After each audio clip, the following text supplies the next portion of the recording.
तमी वत्स शृणुस्व सुसमाहिताः कथयामि समासेन समग्रम हरिणा विना। राधाष्टमी, राधा जन्माष्टमी के संबंध में हम तुम्हें सुना रहे हैं, तुम समाहित चित्त से सुनो। नारद जी कहते थे महाराज विस्तार से सुनाओ, ब्रह्मा जी बोले विस्तार से नहीं सुनाएंगे, समासेन संक्षेप में सुनाएंगे। क्यों? भगवान के बिना राधा रानी के तत्व को और कोई दूसरा नहीं जान सकता, कोई दूसरा जान ही नहीं सके तो हम कहां से वर्णन करेंगे, संक्षेप में सुनाएंगे।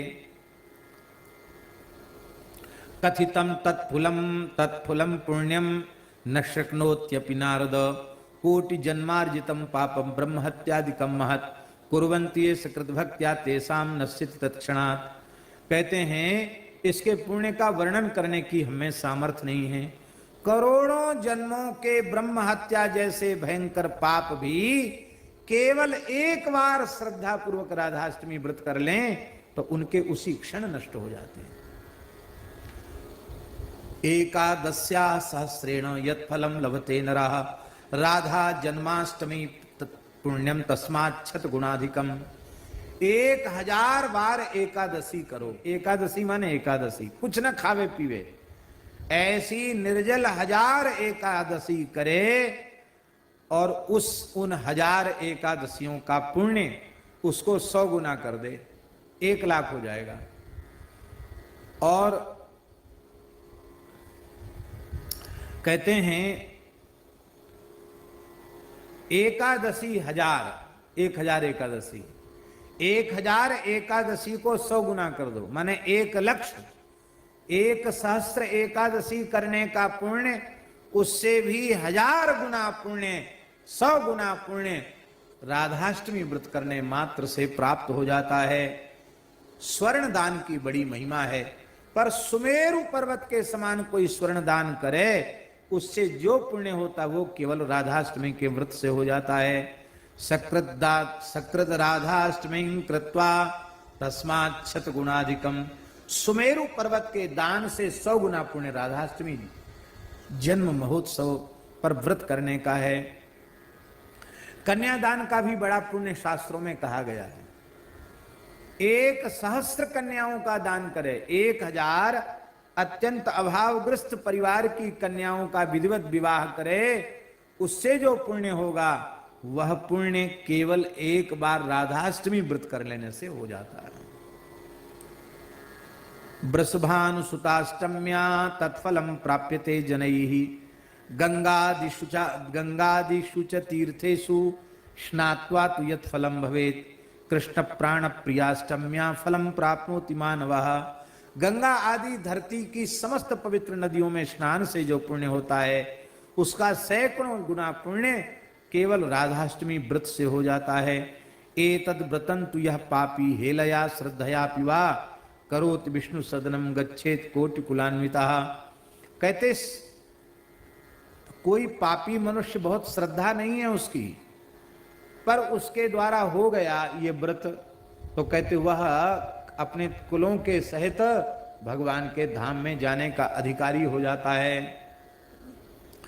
पुरा कृतयुगे वत्स वर नारी सुशोभना। पूर्व काल की बात है, सतयुग के समय में एक बड़ी सुंदर स्त्री थी, वर नारी सुशोभना, सुमध्या हरिणी नेत्रा शुभांगी चारुहासनी। बड़ी सुंदर मध्य भाग वाली, शुभांग वाली, पवित्र अंगों वाली, निर्दुष्ट अंग वाली और सुंदर हास्य वाली, हरिणी के समान नेत्र वाली एक बड़ी सुंदर सुकेशी चारुकर्णी, जो सुंदर केश और कर्ण वाली लीलावती नाम की एक परम दिव्य स्त्री थी, नारी थी। तया बहूनि पापानि कृतानि सुदृढ़ानि च। कई बार रूप भी हमारे पतन का कारण बन जाता है। उस स्त्री का वह उत्तम रूप, लीलावती नाम था उसका वह उत्तम रूप ही उसके पतन का कारण बन गया। उसने बहुत से पाप किए। एकदा साधना कांक्षी निस्तृत्य पुरुतस्वतः। देखो 12 बरस में घूरे के दिन भी बदलते हैं। आखिर पाप कर्म करते करते इसके मन में एक बार ग्लानि हो गई। मन में आया कि अरे हमने ठीक नहीं किया, कितना दुर्लभ शरीर भगवान ने हमको दिया और हमने मनमाने कर्म करके। थोड़ा वैराग्य जगा उसको, लीलावती को वैराग्य जगा तो अपने नगर से बाहर की ओर वो आई, अपने नगर से बाहर आई। साधन कोई ऋषि मुनि महात्मा से हमको साधन मिले, इस इच्छा से आई। और वहां आकर के उसने क्या देखा कि कुछ महात्मा लोग, वैष्णव लोग एक मंदिर में राधाष्टमी उत्सव मना रहे हैं। राधा कृष्ण के विग्रह का, स्वरूप का सुंदर दूध दही घृत पंचामृत से अभिषेक कर रहे हैं और बड़ा सुंदर कलश आदि रख करके सुंदर उत्सव मना रहे हैं। तो उसको बड़ा आश्चर्य हुआ, वो विचार करने लगे कि क्या, उसके लिए तो नया था, ये क्या हो रहा है। राधाष्टमी व्रतपरा, राधाष्टमी व्रतपरा सुंदरे देवतालय गंध पुष्पैर धूप दीपै वस्त्रै नाना विधि फलैः। गंध पुष्प दीप दीप अनेक प्रकार के फलों से भक्ति पूर्वक श्री राधा रानी के श्री विग्रह का, राधाया मूर्ति उत्तमाम लिखा है महाराज जी इस पर। इसलिए इस तिथि पर घर में राधा रानी का स्वरूप, ठाकुर जी का जो स्वरूप है, उनका जरूर पंचामृत से विधिवत अभिषेक कराना चाहिए, सुंदर श्रृंगार करना चाहिए, सुंदर भोग धराना चाहिए। और फिर इसके बाद बधाई उत्सव करने भी लिखा हुआ है। क्या करना चाहिए? केचिद गायन्ति नृत्यन्ति पठन्ति स्तवमुत्तमम्।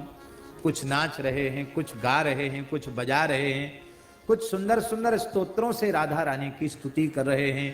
ताल वेणु मृदंगाश्च वादयन्ति चिके मुदा।